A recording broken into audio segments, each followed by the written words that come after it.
இறைவாக்கு வாழ்வின் விளக்கு. உன் செயல்களை நான் அறிவேன். உன் அன்பு, நம்பிக்கை, திருத்தொண்டு, மன உறுதி ஆகியவை எனக்கு தெரியும்.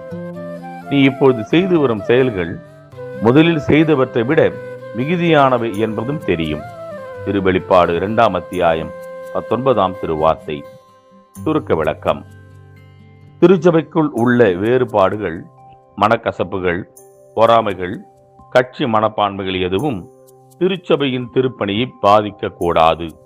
மேலும் இன்னும் அதிக உற்சாகமாய் திருச்சபை ஆண்டவர் பணிகளை செயல்படுத்தும் பொழுது இக்கசப்புகள் மறையவும் வாய்ப்புள்ளது.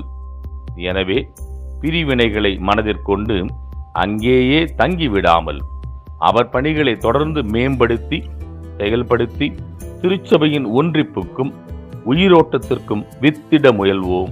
ஆமேன்.